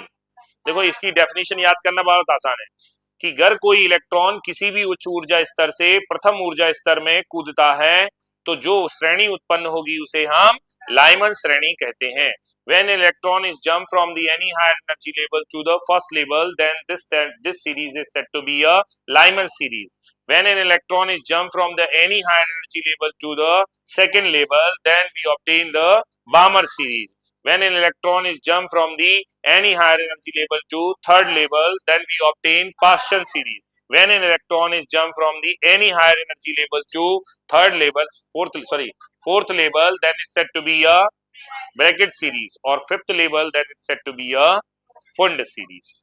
तो जब कोई इलेक्ट्रॉन किसी भी उच्च ऊर्जा स्तर, देखो एक ही वर्ड बोल रहा हूं मैं, जब कोई इलेक्ट्रॉन किसी भी ऊर्जा स्तर से प्रथम ऊर्जा स्तर में कूदता है तो ऐसी श्रेणी को लाइमन श्रेणी कहते हैं। अब बस कूदना चेंज कर दो दूसरे स्तर में, तो किसी भी ऊर्जा स्तर से द्वितीय में कूदता है तो बामर, किसी भी ऊर्जा स्तर से तृतीय में कूदता है तो पाश्चन, किसी भी ऊर्जा स्तर से चतुर्थ में कूदता है तो ब्रैकेट, और किसी भी ऊर्जा स्तर से पंचम में कूदता है तो फुंड। ठीक है। अब इसको यहां पर इनके एक और चीज याद करना है जो पूछा जाता है, ये जो मिलती है वो यूवी रीजन में मिलती है। कौन से रीजन में? यूवी को इंग्लिश में फुल फॉर्म है अल्ट्रा वायलेट रीजन। क्लियर? तो ये कहां मिलती है? अल्ट्रा वायलेट रीजन में। ठीक है। फिर यहां पर लिखेंगे ये मिलती है visual,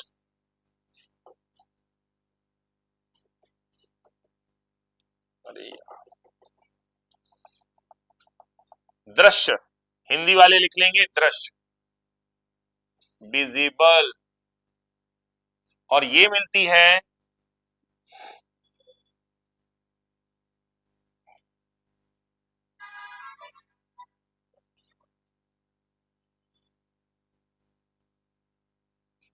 infrared,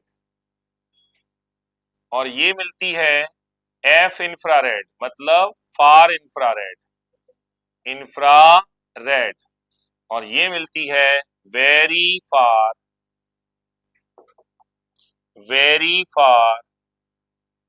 infrared, infrared. Hindi में लिखेंगे इसको क्या बोलेंगे? परावैगनी, इसको लिखेंगे दृश्य, इसको लिखेंगे अवरक्त, और इसको लिखेंगे दूर अवरक्त, और इसको बहुत दूर अवरक्त। इसे क्या लिखेंगे? अवरक्त, और इसे क्या लिखेंगे? दूर अवरक्त, और इसे लिखेंगे क्या? बहुत दूर या सुदूर हो गया, सुदूर अवरक्त लिख दो इसको, सुदूर अवरक्त। और ऊपर वाले को इसको क्या लिखेंगे? दृश्य, और इसको क्या लिखेंगे? परावैगनी। तो अब ये उल्टा क्वेश्चन पूछ लेगा, क्या पूछ लेगा? बताओ वो कौन सा श्रेणी है जो हमें सुदूर अवरक्त क्षेत्र में प्राप्त होती है? कुंड। ठीक है, वो कौन सी श्रेणी है जो हमें दृश्य क्षेत्र में प्राप्त होती है? बामर। समझ में आया? तो ये ऐसे क्वेश्चन याद रखना है, कर लोगे ना याद?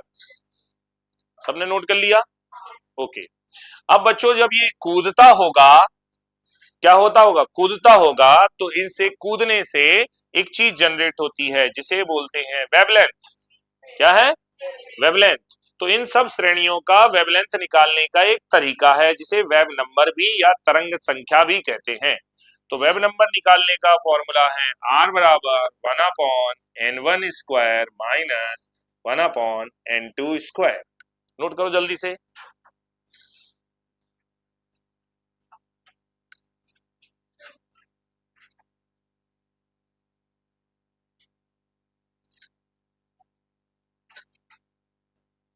One upon n1 square minus 1/n2 square.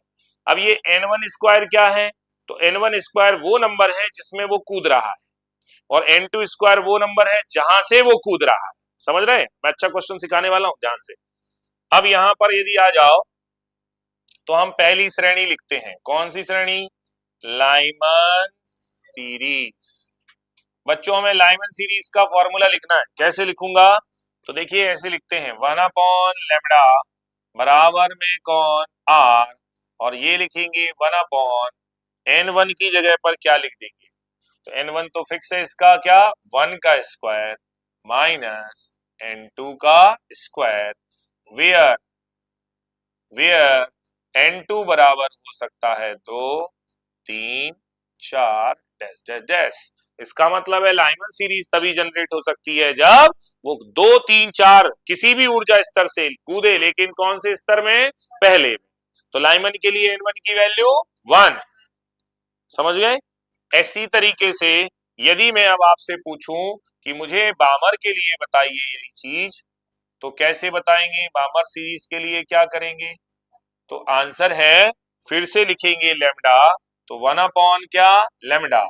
Are तो एज इट इज रहेगा 1/2 का स्क्वायर माइनस 1/n2 स्क्वायर। लिख पाओगे? और यहाँ पर जो n2 होगी वो बताओ कितनी हो सकती है? तो 2 से ज्यादा। क्या है? 3, 4, 5 डैश डैश डैश। चलो सब सीरीज के फॉर्मूले लिख के बताओ जल्दी से, जल्दी बताओ, फिर मैं एक अच्छी चीज बताऊं। ये समझ में आ रहा है कि नहीं? बकवास तो नहीं लग रहा?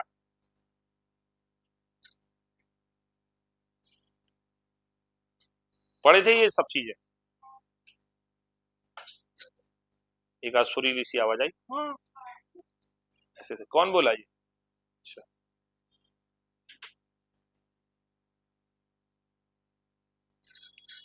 चलो किसने लिख लिया? पास्चन का फॉर्मूला बता दो जल्दी से मुझे। पास्चन का क्या होता है? 1/लैम्डा इक्वल टू आर।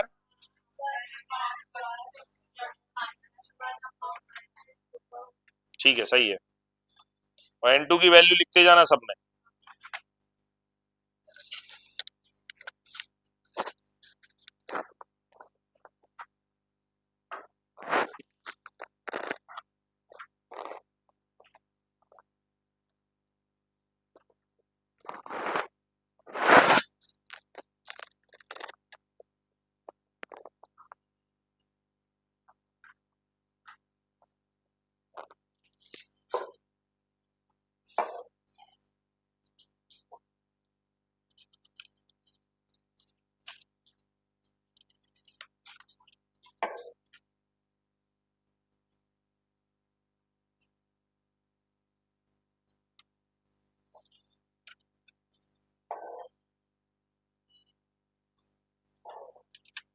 हो गया है?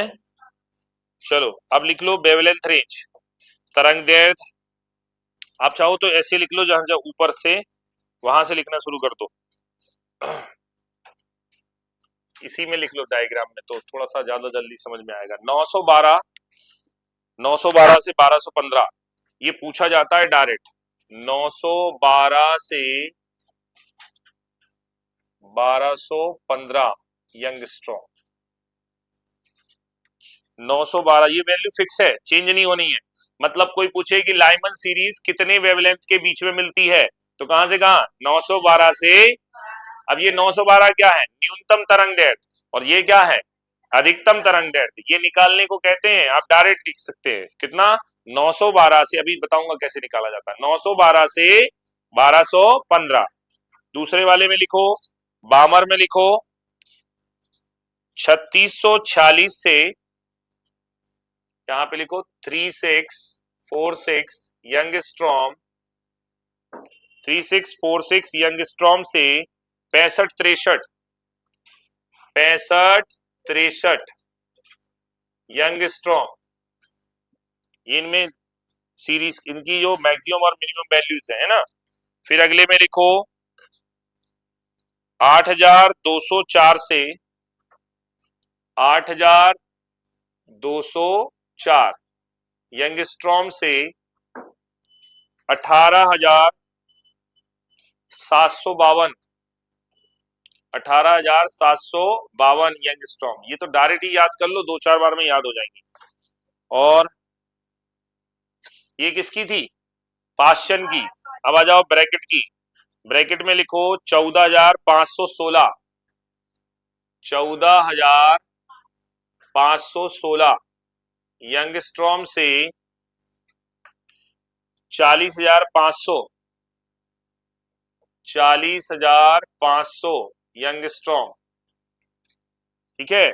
और लास्ट वन में आ जाओ 22700 से 74000, 22700 से 74000, ये फिक्स होती है।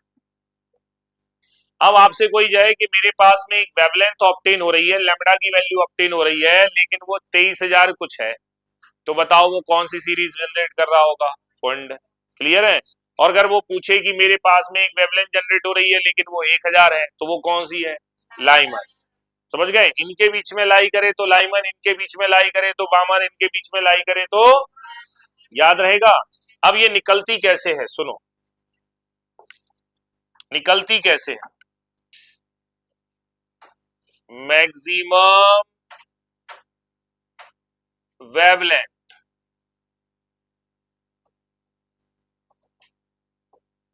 और दूसरा कौन, मिनिमम वेवलेंथ।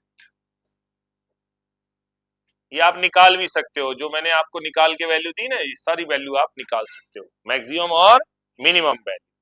अब ये मैक्सिमम वेवलेंथ कैसे निकाला जाता है, तो किसी भी सीरीज के लिए n1 की वैल्यू तो पहले से ही क्या है, फिक्स। किसी भी सीरीज के लिए क्या फिक्स है, n1 की वैल्यू फिक्स है, n1 की वैल्यू, अरे यार,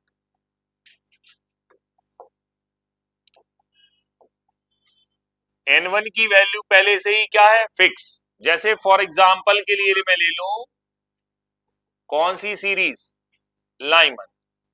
लाइमन के लिए n1 कितना है, 1 है।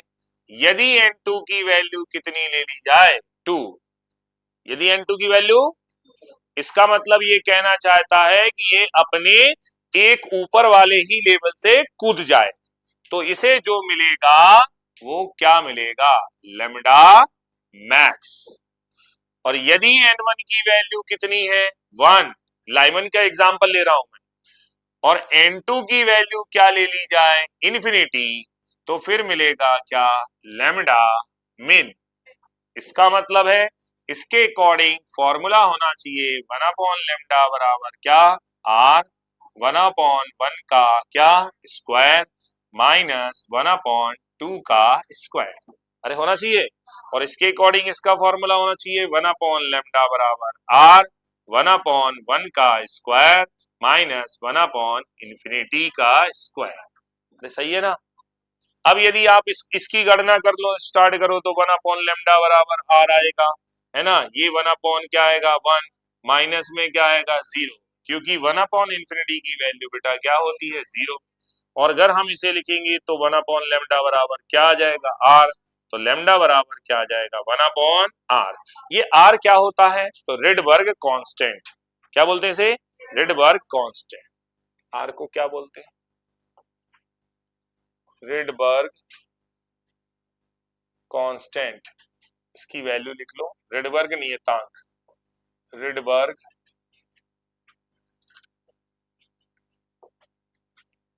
वर्ग नियतांक, इसकी 10 टू द पावर -7 होती है। देखो वर्ग नियतांक की वैल्यू कितनी है, 1.097 into 10 to the power 7। 1 R की वैल्यू कितनी है, 1.097 इंटू 10 टू द पावर 7, अरे +7 है, 10 टू दी पावर +7। अब देखो इसको यहाँ पे कैलकुलेट कर देते हैं, लेमडा निकालना था ना, लेमडा इक्वल टू दी क्या आ जाएगा 1.097 इंटू 10 टू दी पावर 7। अब ये ऊपर चला जाएगा तो इसको सॉल्व कर दोगे तो आपके पास में ये वैल्यू आ जाएगी, ये ऊपर जाएगा तो 10 टू दी पावर क्या हो जाएगा -7, अरे हो जाएगा।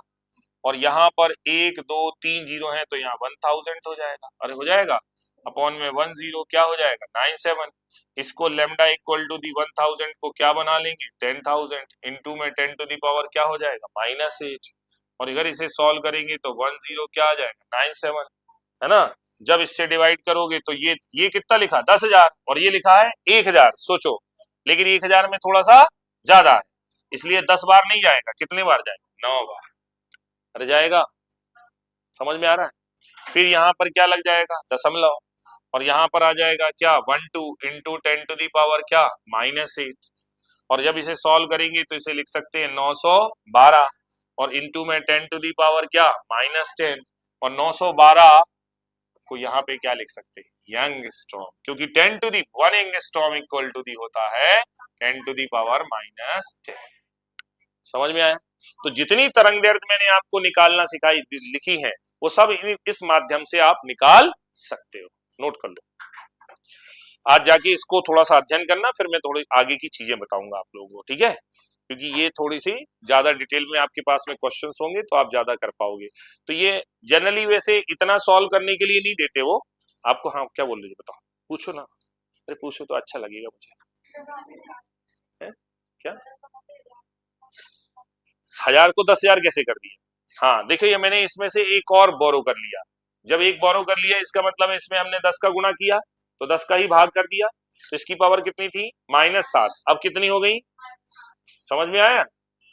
तो यहाँ पे हो गया 10,000, अब 10,000 में 1000 का भाग दो तो 10 बार जाता है, लेकिन ये 1000 थोड़ी ना, देखो कितना दिमाग लगा के आप काम कर लो, थोड़ा सा आ जाएगा।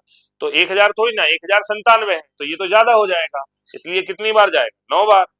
फिर क्या लगाएंगे दशमलव, है ना, तो बचेगा फिर से कितना 1000, तो कितने बार गया एक बार, ऐसे हमने निकाल दिया, इसका आंसर आ गया। कर लोगे हैं। तो आज की क्लास में अपन लोगों ने क्या सीखा, एक बार जल्दी से 5 मिनट में रिवाइज करो, ये घर पे नोट कर लेना, सॉल्व करना, कैलकुलेशन खुद करना चाहिए, जितना कैलकुलेशन खुद करोगे उतना ज्यादा परिपक्व हो जाओगे। बच्चों आज की क्लास में मैंने आपको पूरा फिर से एक बार रिवाइज करवाया था, अब नहीं रिवाइज कराऊंगा, कि ध्यान रखना है ना, तभी रिवाइज कराऊंगा जब पूरा चैप्टर हो जाएगा, क्योंकि उससे टाइम खराब हो जाता है। सबसे पहले मैंने बताया था कि एटम एंड न्यूक्लियाई में 3 साइंटिस्टों के मॉडल है, पहले का नाम है जे थॉमसन, दूसरे का नाम है रदरफोर्ड और तीसरे का नाम है बोर। जे थॉमसन नाम के साइंटिस्ट ने केवल ये बताया कि एटम जो है वो पॉजिटिवली चार्ज स्फीयर है, उसमें नेगेटिव चार्ज है, बट दोनों बराबर होने की वजह से वो न्यूट्रल है, और इसका साइज कितना होगा। लेकिन इनकी 2 गलतियां हो गई। क्या गलतियां हो गई, इन्होंने ये भी नहीं बताया कि ये 180 डिग्री पर अल्फा पार्टिकल का प्रकीर्णन क्यों हो रहा है। दूसरी चीज इन्होंने वो भी नहीं बताया जो अभी रदरफोर्ड ने भी नहीं बताया था, लाइन स्पेक्ट्रम के बारे में। तो बताओ कौन कौन सी 2 कमियां हैं, लाइन स्पेक्ट्रम की व्याख्या नहीं की और स्टेबिलिटी ऑफ एटम नहीं बताई, सॉरी स्टेबिलिटी ऑफ एटम नहीं, अल्फा पार्टिकल की अधिक कोण पर प्रकीर्णन नहीं बताया। ये किसने नहीं बताया, जे थॉमसन। इन कमियों को दूर करने के लिए रदरफोर्ड ने अल्फा पार्टिकल प्रकीर्णन प्रयोग करवाया, अल्फा पार्टिकल स्कैटरिंग एक्सपेरिमेंट, किसके द्वारा करवाया, गाइगर और मार्सडेन। इसके थ्रू हमें कुछ कंक्लूजन मिले थे कि चूंकि ये सारे पार्टिकल सीधे निकल रहे हैं इसलिए परमाणु खोखला होता है मोस्टली भाग, और उसका संपूर्ण द्रव्यमान और पॉजिटिव चार्ज एक स्मॉल रीजन पर कॉन्सेंट्रेट होता है, उसे हम न्यूक्लियस कहते हैं। क्लियर है।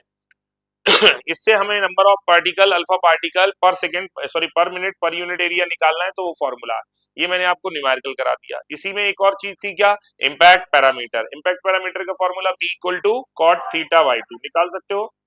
फिर मैंने इसके बाद में बताया था डिस्टेंस ऑफ क्लोसेस्ट अप्रोच, जिसने हमें ये सिखाया कि नाभिक की त्रिज्या कितनी होती है, तो r बराबर 10⁻⁻15 मीटर। फिर बात आई कि रदरफोर्ड कहते हैं कि यदि इलेक्ट्रॉन ऑर्बिट में घूमते हैं तो सर्कुलर ऑर्बिट है, सर्कुलर ऑर्बिट में घूमने के लिए सेंट्रीपिटल चाहिए, सेंट्रीपिटल फोर्स कहां से मिलेगा, इलेक्ट्रोस्टैटिक फोर्स से, और अगर इलेक्ट्रोस्टैटिक फोर्स से ये घूमेगा तो हमारे पास में ये बार बार क्या प्रोड्यूस करेगा, एक्सेलरेशन। एक्सेलरेशन से इलेक्ट्रोमैग्नेटिक वेव जनरेट होगी जिससे एनर्जी का लॉस होगा, तो ऑर्बिट की रेडियस कम होगी, ऑर्बिट की रेडियस कम होगी तो फाइनली ये कहां फॉल हो जाएगा, न्यूक्लियस में। लेकिन ऐसा होता, इसका मतलब है रदरफोर्ड का मॉडल एक्सप्लेन नहीं कर सकता है कि एटम स्टेबल क्यों है।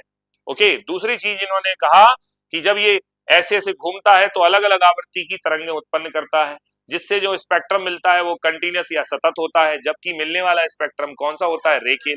तो इन्होंने दो चीजों की एक्सप्लेनेशन नहीं दे पाया, स्टेबिलिटी ऑफ एटम और साथ साथ में लाइन स्पेक्ट्रम का एक्सप्लेनेशन।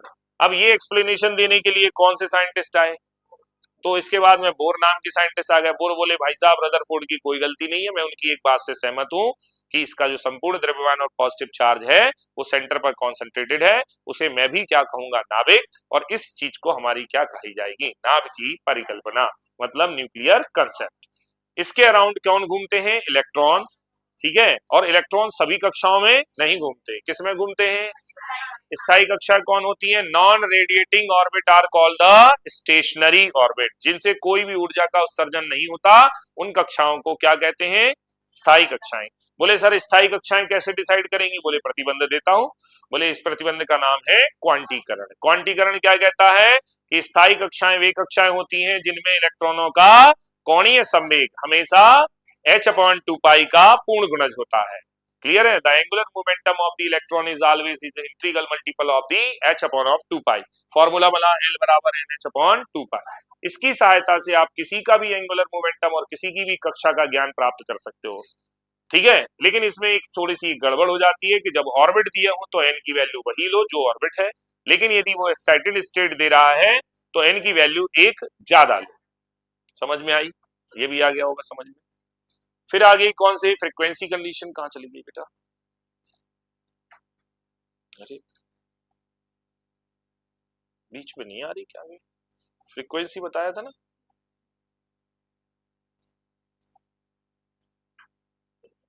ये है, अरे कहां, ये तो हो गया, फ्रीक्वेंसी कंडीशन डिलीट हो गई क्या, नहीं मैंने बीच में कहीं लिख दिया था, अरे है तो ये, अलग छुप गई थी, इधर आओ निकल के। तो ये फ्रीक्वेंसी कंडीशन में ये बताया कि भैया जो हमारे पास में अलग अलग ऑर्बिट होते हैं, एक्साइटेड स्टेट तो ऐसे डिसाइड कर सकते हैं। फ्रीक्वेंसी कंडीशन कहता है कि जब इलेक्ट्रॉन एक एनर्जी लेवल से दूसरे एनर्जी लेवल में जाता है तभी ऊर्जा का अवशोषण और उत्सर्जन करता है, मतलब एब्जॉर्प्शन और इमिशन करता है।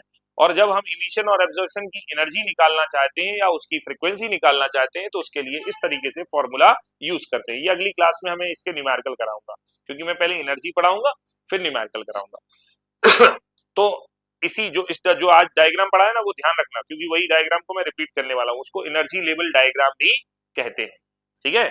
तो यहाँ पर phi equal to the E2 minus E1 upon of H आ गया, इससे हम एनर्जी को निकाल सकते हैं, इसको बोलते हैं फ्रीक्वेंसी कंडीशन। और फ्रीक्वेंसी कंडीशन पढ़ाने के बाद में मैंने आपको बताया कि बोर ने बताया कि भाई साहब जो वो कहते थे कि कंटीन्यूअस स्पेक्ट्रम है, मैं उसको नहीं मानता, और मैंने पता लगा लिया है कि स्पेक्ट्रम लाइन स्पेक्ट्रम है। कैसे, बोले सर जब इलेक्ट्रॉन हायर एनर्जी लेवल से लोअर एनर्जी लेवल में आएगा तो वो ऊर्जा का उत्सर्जन करेगा, और उत्सर्जन करेगा तो उससे क्या निकलेंगी, लाइंस जनरेट होंगी, जिससे स्पेक्ट्रम लीनियर बन जाएगा। और ऐसा स्पेक्ट्रम बनाने के लिए 5 श्रेणियां रिस्पॉन्सिबल हैं। तो हमारे हाइड्रोजन एटम में कितनी श्रेणियां पाई जाती हैं, 5। Lyman बामर Paschen bracket फुंड, Lyman बामर Paschen bracket फुंड, Lyman बामर Paschen bracket फुंड, Lyman बामर Paschen bracket फुंड। पहली वाली यूवी, दूसरी वाली विजुअल, तीसरी वाली इंफ्रारेड, जिसको हम IR बोल सकते हैं, फिर होती है फार इंफ्रारेड, फिर तो मैं ऐसे शॉर्टकट में ऐसे याद कर सकते हैं, यूवी, विजुअल, IR, FIR और वेरी FIR, सही है। तो ये आ जाएगी हमारे पास में, इनकी वेवलेंथ रेंज भी आपको याद करवा दी मैंने, है ना।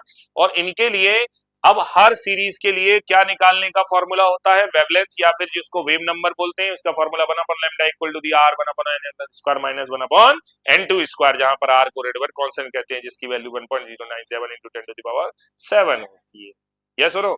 अब यदि लाइमन के लिए बनाओगे तो n1 की वैल्यू 1, बामर के लिए बनाओगे तो n की वैल्यू 2, n1 की वैल्यू 2, पास्टन के लिए बनाओगे तो n की वैल्यू 3, ब्रैकेट के लिए बनाओगे तो n की वैल्यू 4, मतलब 1 की बता रहा हूं, बाकी की वैल्यू चेंज करते जाओ। अब इसी में मैंने एक बात और आपको समझा दी। क्या समझा दी? क्या समझाई थी अपन ने? कुछ तो समझाई थी। हाँ, ये समझाई थी। ये बताया था कि यदि आप n1 की वैल्यू तो फिक्स है और अगर n2 की वैल्यू एक ज्यादा ले लेते हो, किससे? n1 से, तो हमें कौन सा वेवलेंथ मिलता है? मैक्सिमम। और अगर n2 की वैल्यू इंफिनिटी ले लेते हो तो मिलता है मिनिमम। तो किसी भी सीरीज का मैक्सिमम वेवलेंथ और मिनिमम वेवलेंथ निकालने का तरीका क्या है? यदि जैसे हम लाइमन का एग्जांपल लें और n1 की वैल्यू 1 है और यदि n2 की वैल्यू क्या ले ली जाए? 2, तो मिलेगा कौन सा? मैक्सिमम। और अगर n1 की वैल्यू 1 है और n2 की वैल्यू क्या ले ली जाए? इंफिनिटी, तो मिलेगा मिनिमम। तो आज के लिए इतना ही काफी है। Thank you very much. जय हिंद।